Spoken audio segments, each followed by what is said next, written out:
Hello, everyone. Welcome to Becoming Dr. Doolittle, Module 6, Perfecting Your Craft. I'm Elizabeth Lee, Animal Communicator, connecting you with your animals, both living and in spirit. So glad you guys are here. So today we're going to be talking about perfecting your craft. And you guys are all doing really, really well. I love seeing your progress. As we've been together for a while now, I can't believe it's been a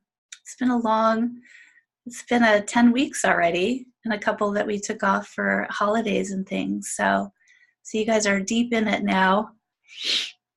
So here's our outline for the day.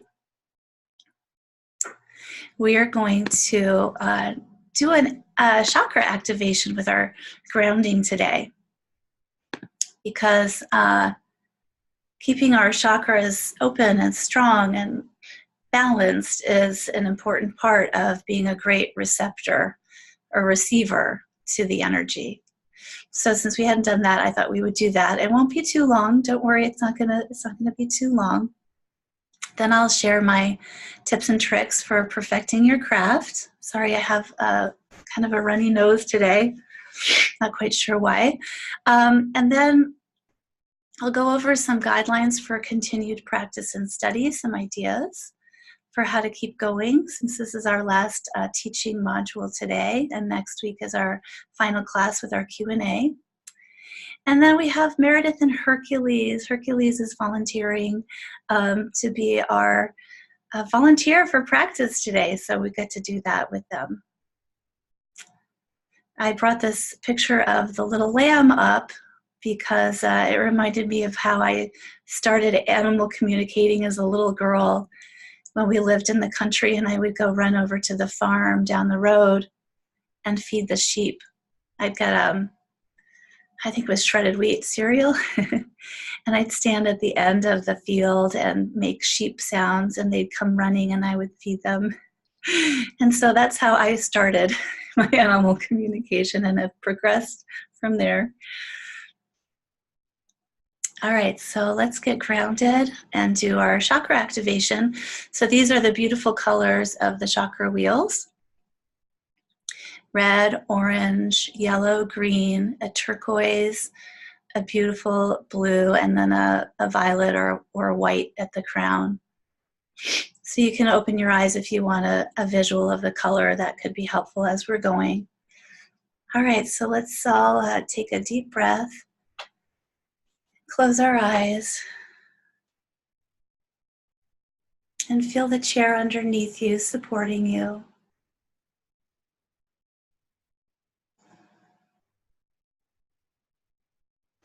And another deep breath.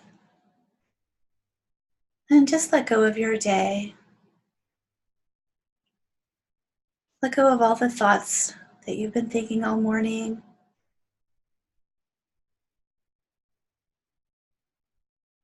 On the exhale, just see yourself releasing all of those.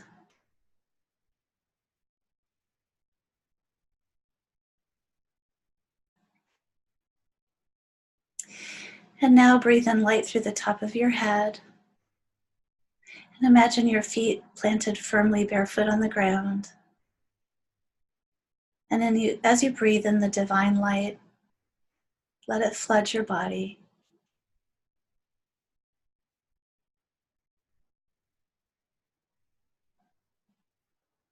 And on the exhale, allow that light to move down through your feet into the earth, grounding you with a beautiful big grounding cord, securing you safely down into the earth.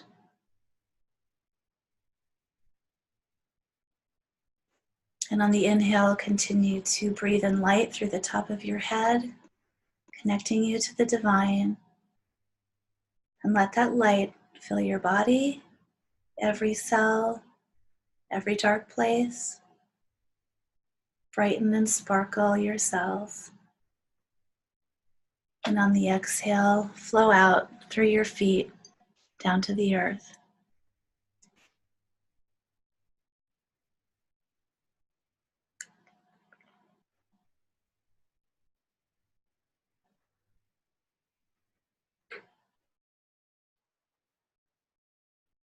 And now we're going to activate our chakras. So first, let's start with our root chakra. See your root chakra spinning at the base of your spine. With the inhale, see beautiful, rich, red energy coming to it and strengthening it. It is being filled and with purified and clear energy. On the exhale, see it getting brighter and brighter. So as you inhale, breathe in more red energy for it. And as you exhale, notice how it's getting brighter and spinning stronger. As you see it spinning, declare to yourself, I am strong.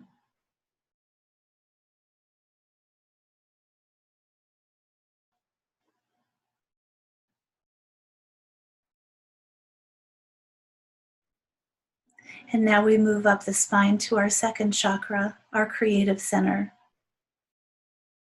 With the inhale, see beautiful, rich orange energy coming to it and strengthening it. It is being filled with purified and clear energy.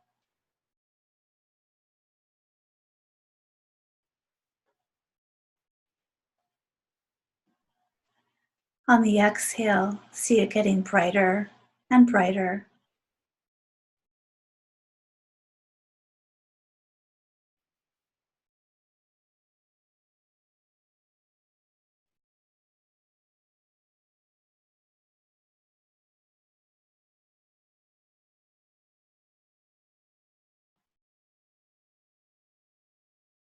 As you see it spinning, declare to yourself, I am the creator of my life.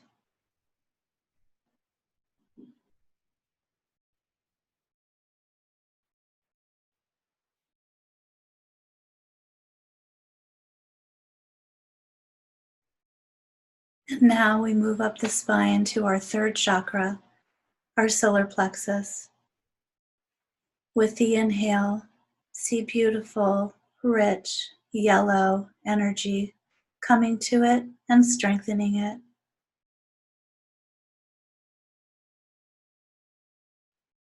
It is being filled with purified and clear energy.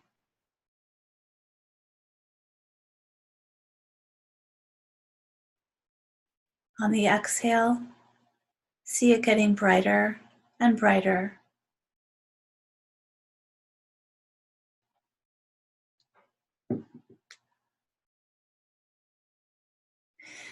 As you see it spinning, declare to yourself, I am capable.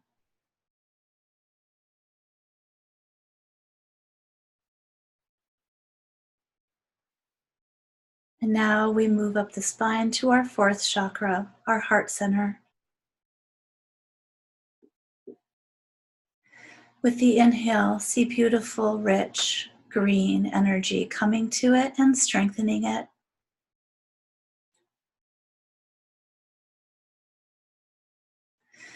It is being filled with purified and clear energy.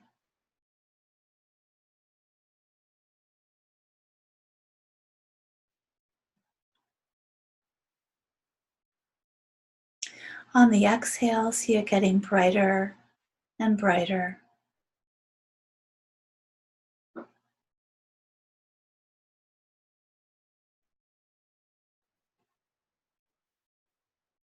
As you see it spinning, declare to yourself, I am love. And now we move up the spine to our fifth chakra, our throat. With the inhale, see beautiful, rich, turquoise blue energy coming to it and strengthening it.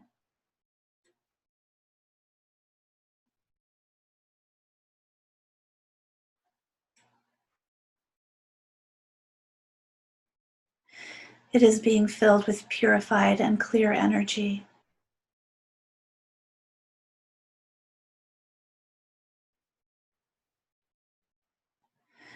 On the exhale, see it getting brighter and brighter.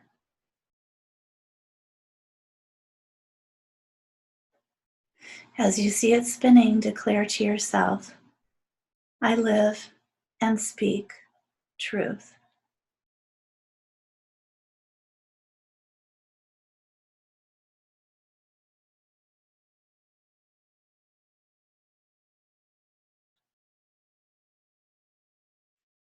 And now we move up the spine to our sixth chakra, our third eye. With the inhale, see beautiful, deep, indigo blue energy coming to it and strengthening it.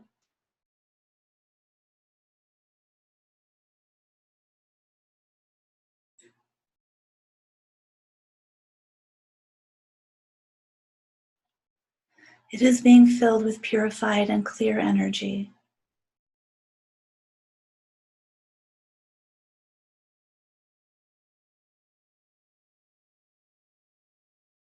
On the exhale, see it getting brighter and brighter.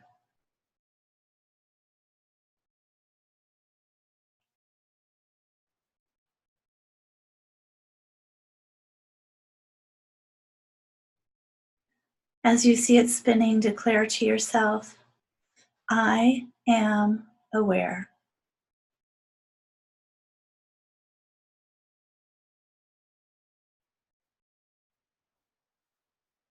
And now we move up to the spine to our seventh chakra, our crown, and see it as a beautiful violet or white light spinning. With the inhale, see beautiful rich violet or white energy coming to it and strengthening it.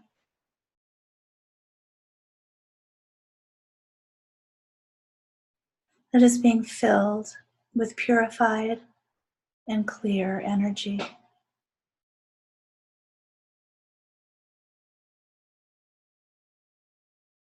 On the exhale, see it getting brighter and brighter.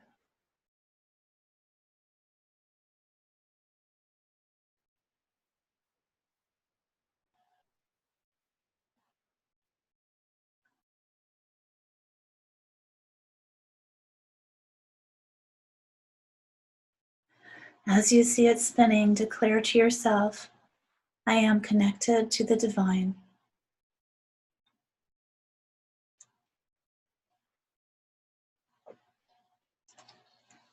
And now just take a moment to sit in this space.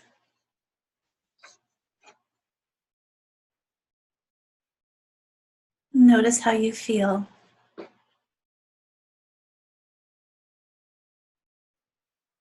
And enjoy this feeling.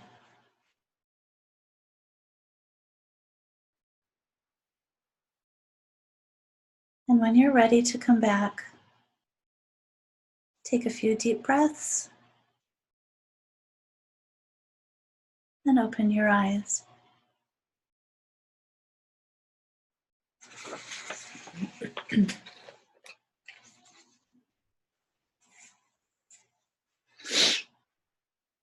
I hope you liked that. I hope it felt good. I hope you could see the colors and feel the opening and the balancing.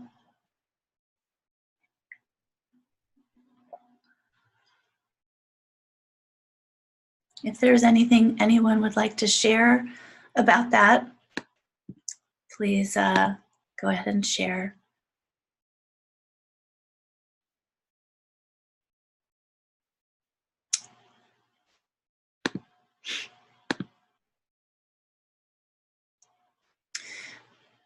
Saw all except the two blue colors were muddy.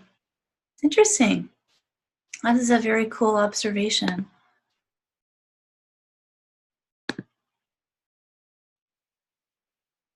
I just maybe try to do that again later in the day or tomorrow and notice if it shifts.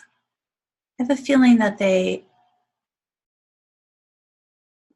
some things shift sort of quickly and some things are sort of stages that we go through.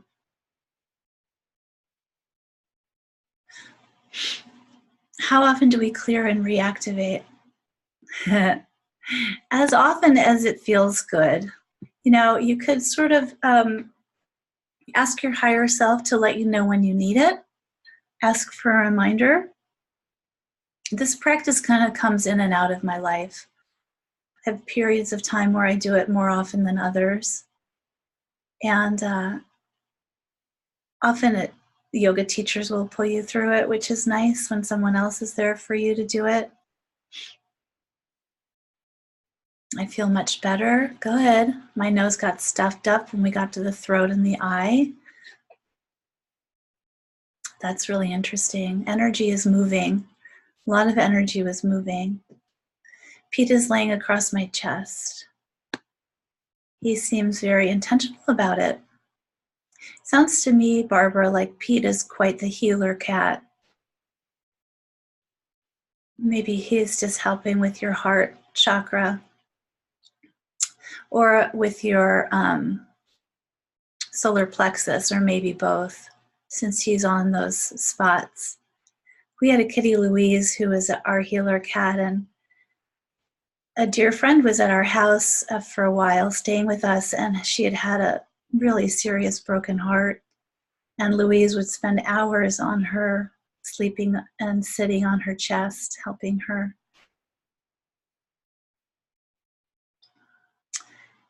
Can you repeat each thing we say for each chakra? Yes. And Barbara says he is. Okay. So this is what came to me when I was writing this out. For red, for the root chakra, I am strong. For the creative center, the second chakra, I am the creator of my life.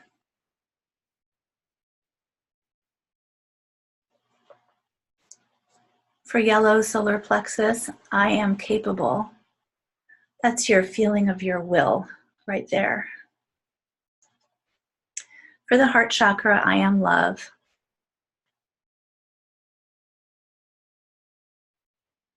For the throat chakra, I live and speak truth, or my truth. I couldn't decide which one. And for our third eye, I am aware. And for the crown, I am connected to the divine.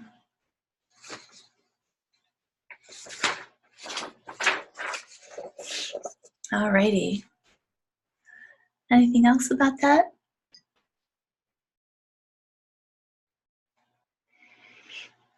You can also play music. My husband does a meditation where there's a note for every chakra as well, and that can help boost the experience of doing a chakra meditation, but I couldn't figure out how to put music in my live webinar for you guys today. Okay. Pete says, hi, Elizabeth. Hi, Pete. Are there any other animals hanging out with you guys while we're on today?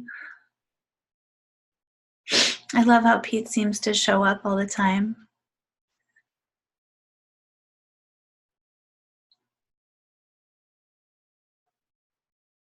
Okay. So here is perfecting your craft. Just moving the little chat box down. He's the class guardian. Oh yes, Sammy's on my lap. Didn't even want his lunch. Oh, Sammy's here too. That's beautiful. Hi, Sammy. Welcome to all the animals here or on the replay. This is for you guys. This is why we do this. All right. So perfecting your craft, care and tending of the physical body. Please remember that your body is your whole receiving and tuning device. All the energy comes in through your physical body. So it's very important to keep it balanced, do everything that you can to take good care of yourself. Which is why I wanted to do the chakras today and the grounding always. And it's also really important to stay in your body. You're not going to be a very accurate receiver, especially as an empath, if you're outside of your body. You can stay in your body to receive the information. You don't have to go up and out of your body to receive the information. And the animals feel it. They want to feel safe with you.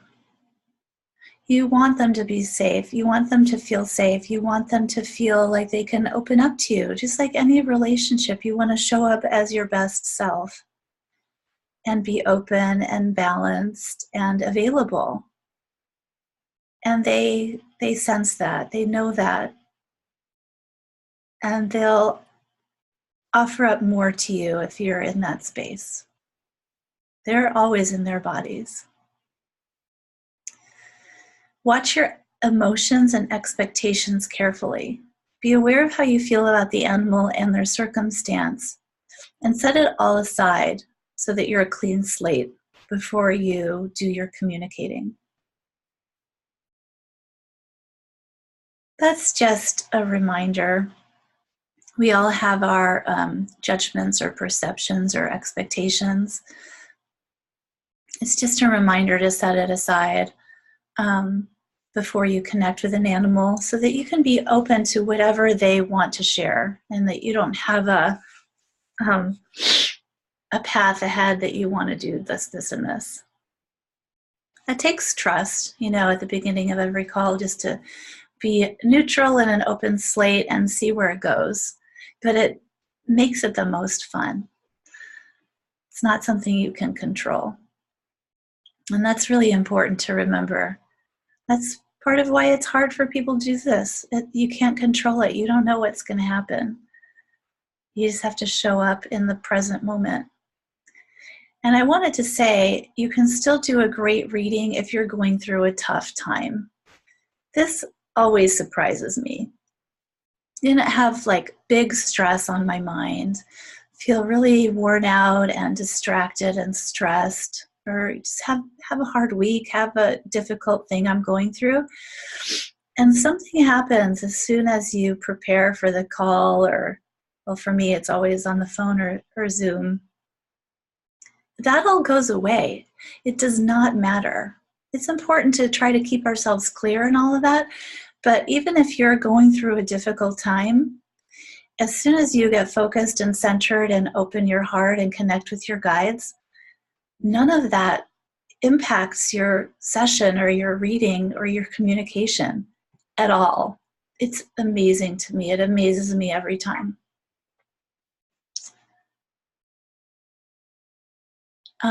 When in doubt, come back to your senses.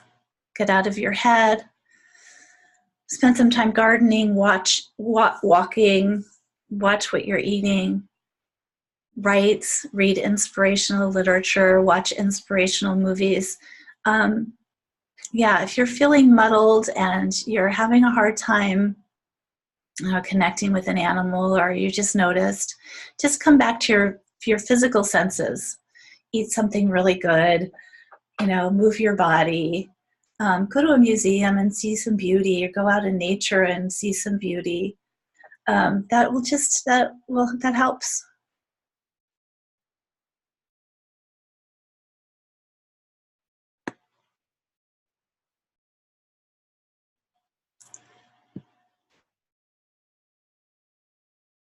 Okay. Ask yourself, are you looking at them or are you seeing them? It's just a little distinction.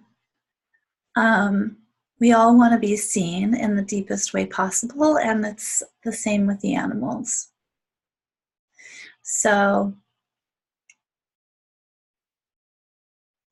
that's just a tiny little, it's all about tiny little modifications as you keep practicing, and this is one of them.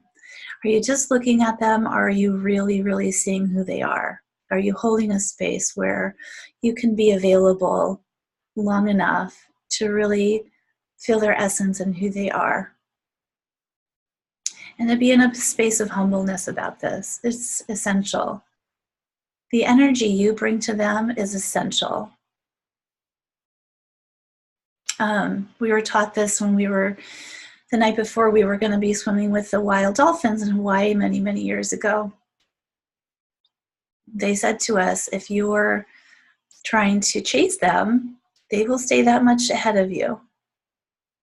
You have to let them come to you and be open, because they feel you so carefully, so they just are so sensitive to your energy. If you're pushing, they'll just stay that much ahead of you.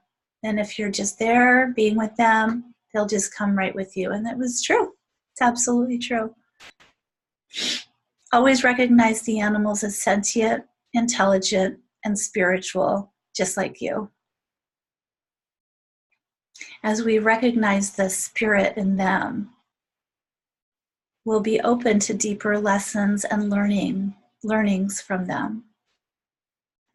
And sometimes the people that you're talking to may not be in that space with their own animal. And then you just meet them where they are. And if you see something you can share, you share. And if you stay at a different, more mundane daily level, you stay at that more mundane daily level. You have to meet the people where they are too. But you always know in your heart that the animal is deeply intelligent, feels acutely, and has a spiritual life, just like we do. And so one of the real tricks here is staying in your heart space without feeling distracted long enough to interpret the communication. See, the communication is really kind of like a block of energy that comes. And we can feel it as words or as feelings or all those different things. But we're just interpreting the energy. And to kind of unfold it all can take some time. And so that's, with practice, we are able to stay in our heart space longer and longer and longer before our thoughts come in, or our ego or our expectations come in.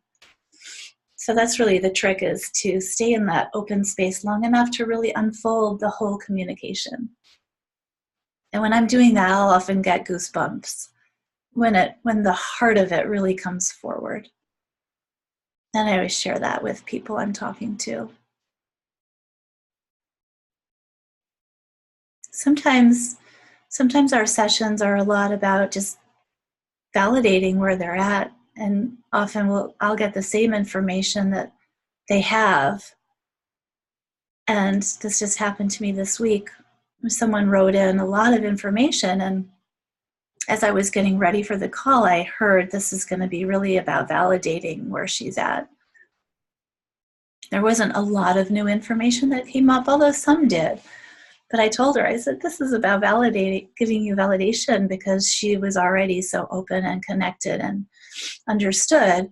But as I shared what I was getting, she could really feel the emotions deeper herself and release a lot of old feelings of guilt that she wasn't even aware she was still holding. So even if you don't get a whole lot of new information, sometimes the sessions just have a different purpose and meaning. I hope that makes sense. All right, so here's something that people don't always talk about that much in the animal communication world. There are a lot of different avenues the information can be coming from. Most people are always talking about two-way conversations with the animal. You and the animal, two-way telepathy, that's animal communication. But some of us empathically sense through our bodies what's going on, so that's a little bit different. And some of us, being really intuitive, get psychic and knowing information from our guides too, and from ourselves, from our own intuition. So starting to sort of distinguish which one you're doing is part of perfecting your craft, and being aware of that and how it feels different. In my sessions, it's a big combination of all of those. And I often will share, like, okay, this is coming from my guides. this part, just so that it's clear for the person hearing it too. Or I'm feeling in my body this. I'll say that. But some animal communicators, they're not interested in their own intuitive psychic information about the animal. They keep it really, really clear to telepathy. I'm not able to do that. It just is natural to me and it comes. So then I share it.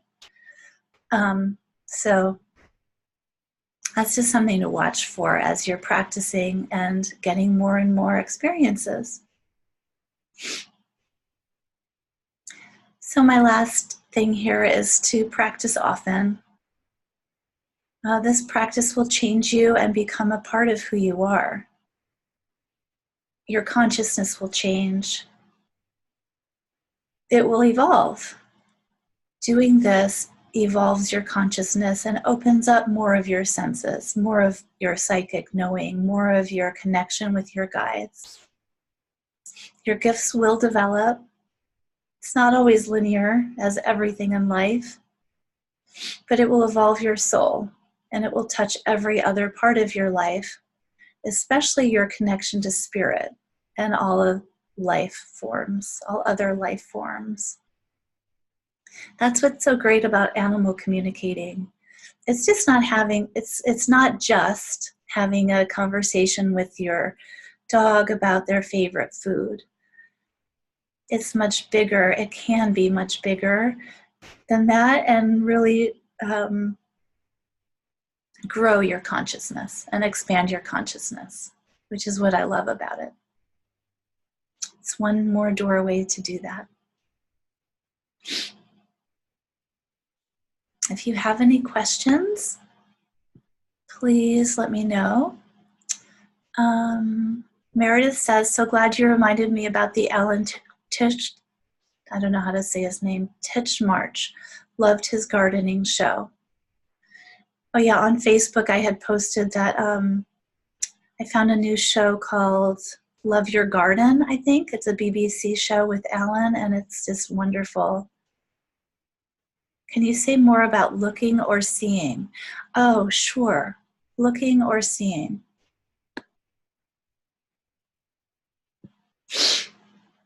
Well, looking is just a couple different things. Looking can be kind of a surface looking, and it can also be sort of a searching.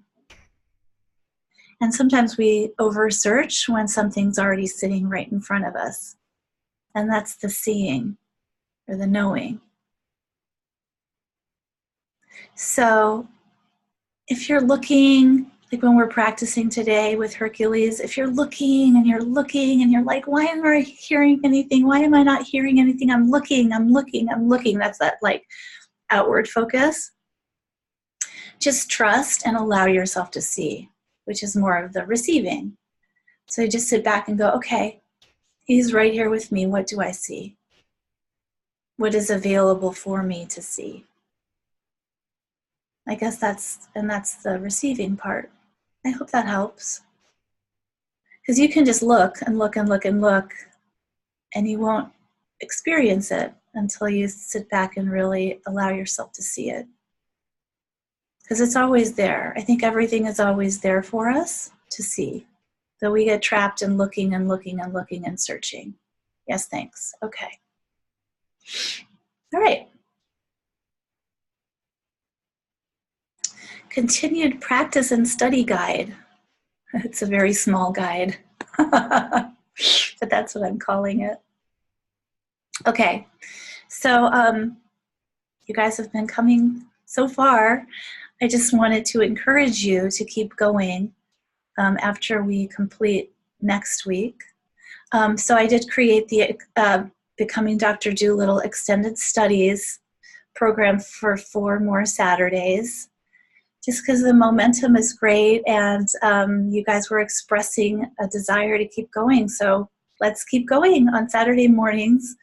We will have Q&A and volunteers and practice time and just keep exploring.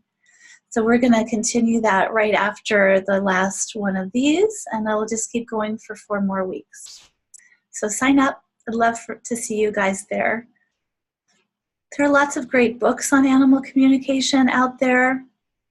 I encourage you to read them, especially the sort of the older founding people's books are kind of groundbreaking, like The Kinship with All Life and Penelope Smith's books. So good. And Carol Gurney has a great book.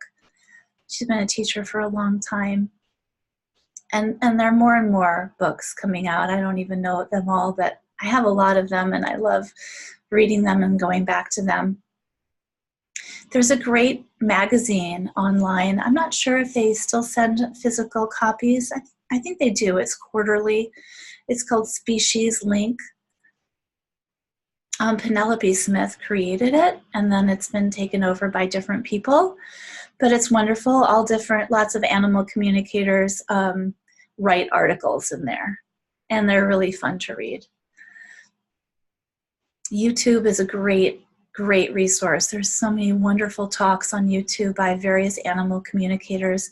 Anna Brettenbach, I think is her name, is one of my very favorites. She did the documentary with Diablo, and she apparently has not been well for the past year or two, and so has not been doing so much work, unfortunately. But she has 4 or 5 talks on YouTube that are she's deeply connected with the wild animals, which you don't hear a lot from any other animal communicators. But she studied tracking them in the wild, and she is from Africa, and she's amazing. So seek her out, and other people like it. And please keep sharing with us on Facebook. That group, our secret group, will be open, continue to be open if you want to be on there and share some of your experiences or get support or ask questions. So there you go.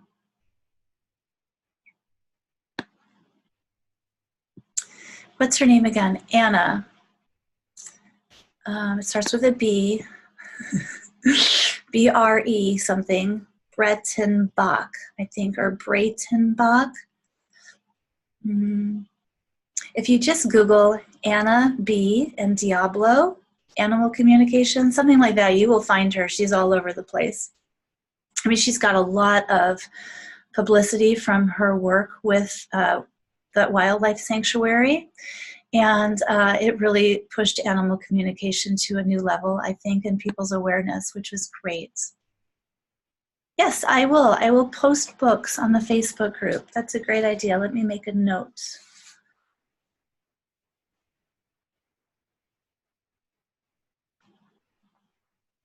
And Anna, too. I'll send a link to her. Okay, she's not very active, and she doesn't do personal sessions or even teaching right now because something happened to her. I don't know what. But there are some interviews with her that are still out there online. I think you all would really like her. Okay, are we ready to move on to Hercules? He's ready. Okay. Let me just move my chat box away, catch up where my notes are. Okay.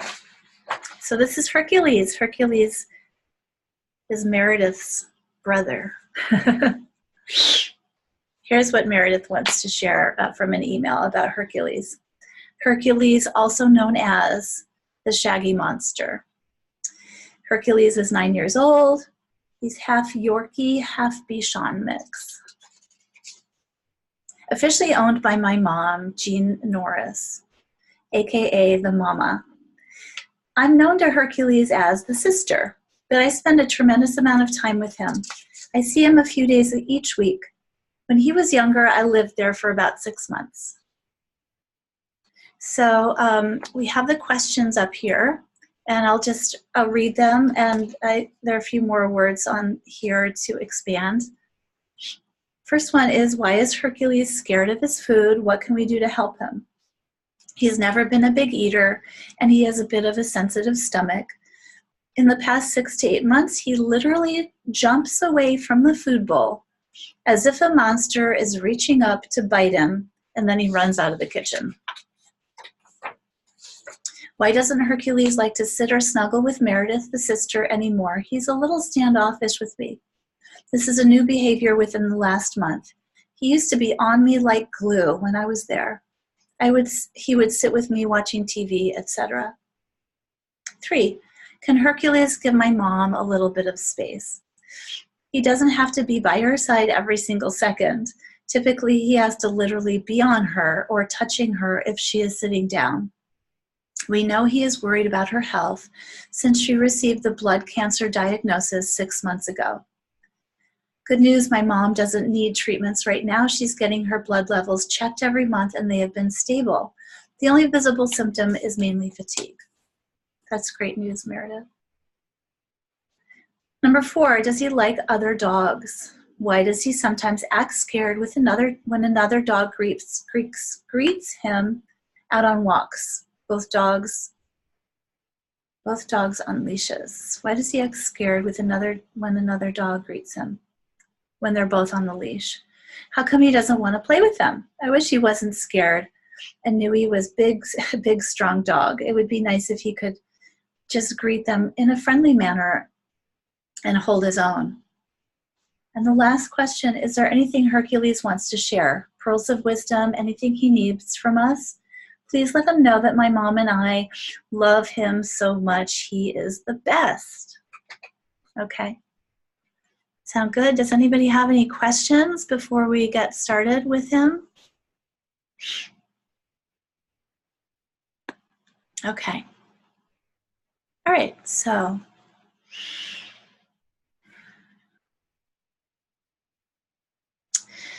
let's just breathe into our heart space. Drop our ego selves, drop our expectations. We call in our guides for their assistance with our connection with Hercules. We ask for a clear, strong connection that brings us helpful, practical information. We open our hearts to Hercules.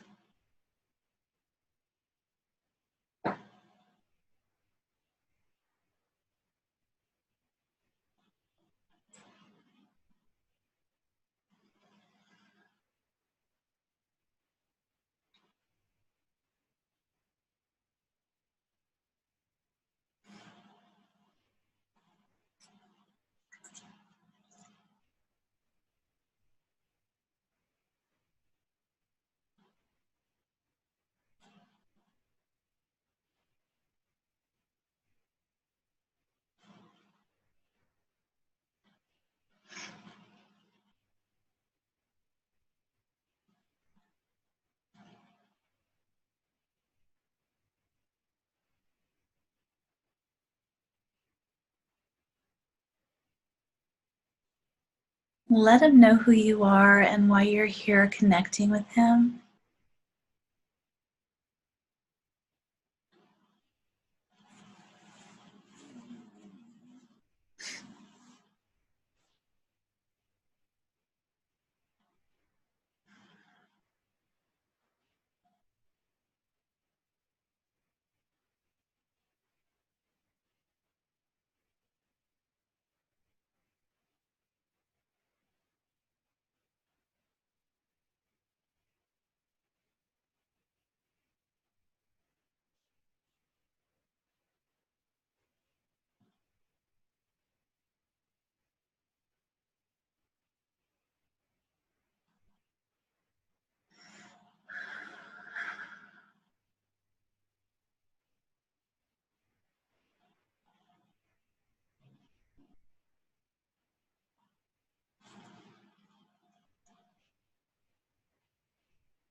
Feel yourself as centered and still. Just allow the information to come to you in the easiest way possible.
All right, we're going to be wrapping up in a few moments, so please ask one final time what you can know and understand about Hercules. What would be most beneficial to understand to share with Meredith?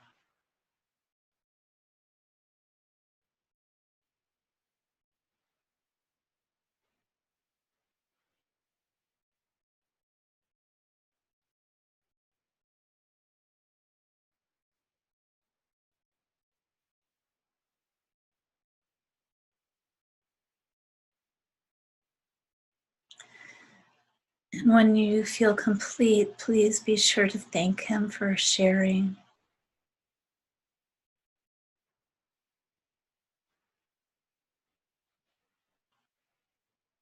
And then come back into your space.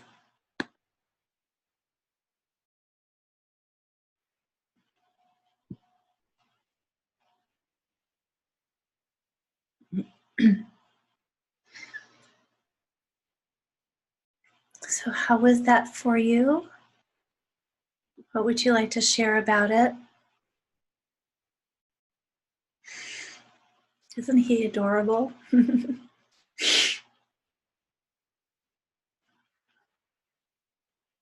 If you want me to unmute you, just let me know, please, on the Zoom or on the chat box is what I meant to say. Bridget, okay. Hi, Bridget. Hi, Elizabeth.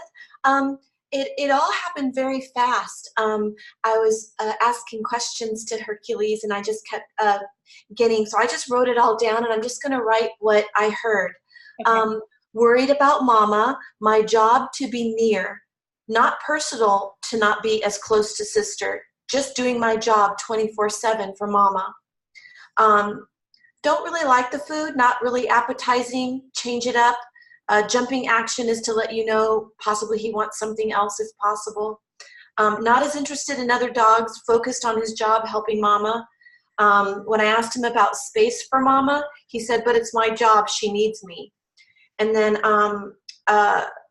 when I asked him more about that, he said, when Mama is better, I can be more carefree like I used to be.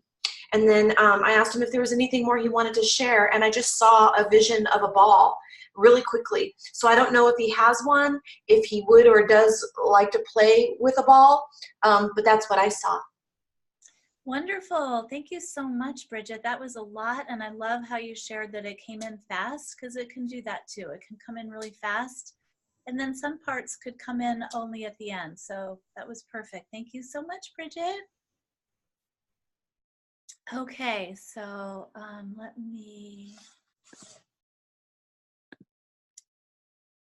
switch over to Barbara. Hi, Barbara. Hello, can you hear me? Yes, we can hear you. Hi, Elizabeth. Hi, everybody. So, I kind of had a little trouble, and I don't know if it was which end of the phone it was. I got a sense that he's pretty, I don't know if anxious is the word, but might be really kind of vigilant right now, and that he's also very focused on Mom, and that's where he feels like he needs to be. So that's where his attention is going. I got the thing also with the food that it may not be what he needs right now, in terms of his diet, and I got the word meat came in. I don't know if that has any help.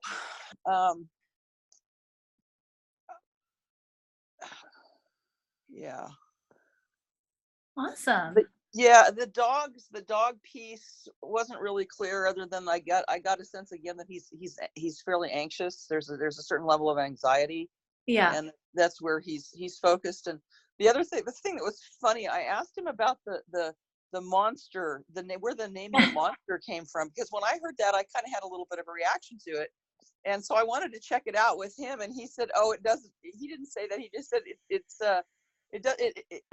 it's like whatever. It's like this whatever thing. It's just what they whatever they want to call me is fine. He doesn't bother him at all. I just thought it was funny. I had to laugh out loud. So that's great. Oh, I love it. I'm glad you asked that. Thank you so much for sharing, Barbara. Yeah, thank you. Okay, awesome. And then Carolyn says, I had a strong sense. Oops, I just lost it. I had a strong sense that he's very anxious and that he is fearful of losing Mama. I got the same vis-a-vis Bridget. He's extremely anxious right now and picking up from the situation. I saw him in the car with the windows down, sniffing the air and enjoying the distraction. Aw. And then Carolyn also says, does he wear a collar with tags? Wondering if he is scared by the sound of tags hitting the bowl because he's in an anxious, heightened state. Oh, that's interesting. Information came very fast also. He is precious. I have a small dog, 6-pound Zorro, who is also bull sensitive. Awesome. Thank you, Carolyn. Unmute you, Meredith. Yes. Great. I was just about to ask if you wanted to be unmuted. Hi, Meredith. Hi. Thank you guys so much. I think you guys are right on. And Elizabeth has done a couple of sessions with him, and the same thing came up. I think you told Elizabeth the last time. He's a nurse, and he has to give medicine all the time. And, you know, she tried to negotiate with him a little bit about, you know, it's okay to give the mama a little space, and it just seems like he is having none of that, you know, Yeah, he really, that is his job, and he is so focused on that, which is fine, but it's hard for her sometimes, because he literally, if she gets up and goes to the bathroom, he follows her there, you know, and so, and the other challenging piece with it is, and I've been trying to do what Elizabeth had suggested, I think, at our last session, he's also sometimes a little bit resistant to walking.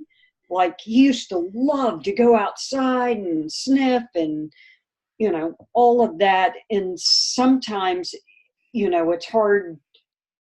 I get him out the door, and then, you know, he keeps trying to turn back to the house. So my mom has been saying to him, it's okay, you know, you go for a walk. I'll be here when you get back. And sometimes that works, sometimes it doesn't work.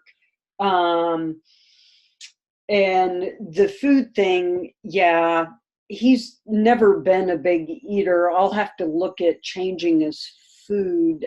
He gets some dry, but then we've also been getting him like a chicken. It's one of those like refrigerated chicken, little chicken pellet things with some gravy. He used to love the gravy part of the food, so I'll try to do it. But literally, he typically does not wear tags when he's inside. So, but he'll creep up to the bowl, jump back, run out of the kitchen, come back. Anyway, it's the funniest thing.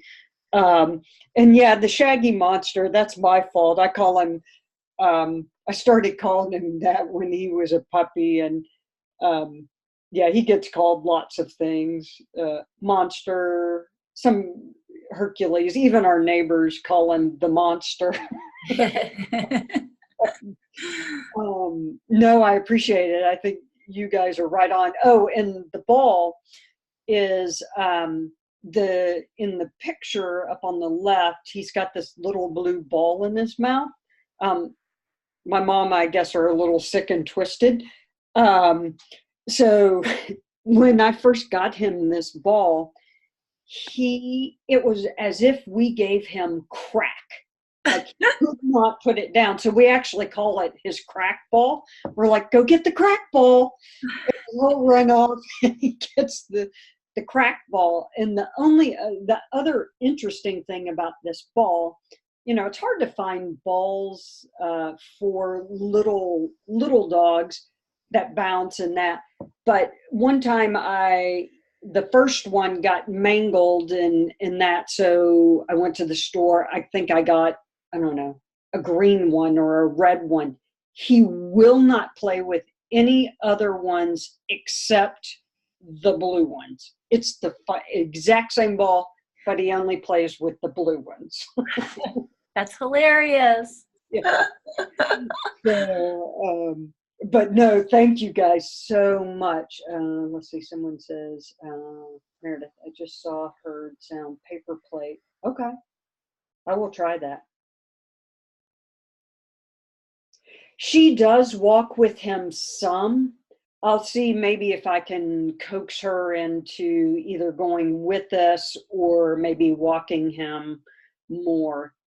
But I'll definitely see if maybe the paper plate, yeah.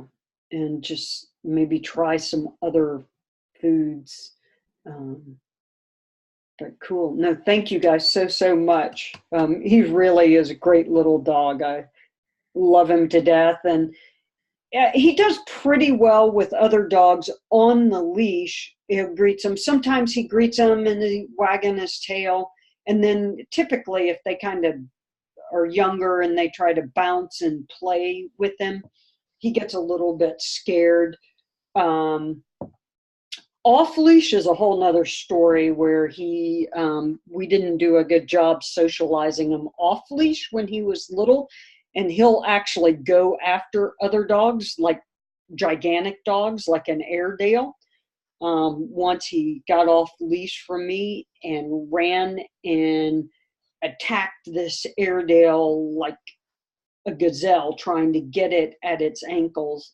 But thank God the Airedale was just super sweet and kind of looked at him like, what are you doing? Anyway, he's a mess, but he's adorable. And again, thank you guys so much. I appreciate it. Awesome. Thank you, Meredith. It really helps to hear you share all that other information too. Okay. So thanks. Okay, I wanted to share too that the first thing that I heard him say was, I'm really a simple dog. I like what I like and I don't like what I don't like, and and that can change. I also heard him say, food freaks me out, like the smell. And then I got the sensation that he hasn't been a dog that many times. And so that also cued in with the socializing with the other dogs, why it's a little awkward or off, is that it just hasn't been a dog very many times. And being a dog is relatively new. So I connected with his higher self, and we were working kind of energetically with the dog overlay. I don't know, an overlay of dog, and helping that sort of come into his field more to help him be more comfortable. And then I also got more information about worrying about Mama, that it's not personal at all to you, Meredith. And I explained to him that he missed you cuddling with him. So just let him know that you missed that, and see if his behavior can shift. I asked him why he came in as a dog this time, and he said, well, I thought it would be fun, like fun. It's all about the fun. And that's it. Yeah, that's it. So thank you so much, you guys. And Carolyn says CBD, essential oils, flower essences. Yeah, I wanted to mention flower essences. I can't remember, Meredith. I'm sure we've talked about it over the years, but Green Hope Farms Anxiety is really great. The Bach flowers, I think there is one for particularly when the animal's just kind of on top of their person all the time. We might have already talked about that. I don't remember. You need to order flower essences. Yeah, people love the anxiety remedy from Green Hope Farms. It's a mix of many flowers, whereas the Bach flowers are either just 1 or 5 in Rescue Remedy. The Green Hope Farms one are lots of flowers in one. So just as an aside, want to let you guys know different ways to use the flower essences. You can put them in their water or their food. The importance, it's like homeopathy, and the importance is the, not really the amount, but the consistency of regular dosing. So you can give them to them in the food or the water every day.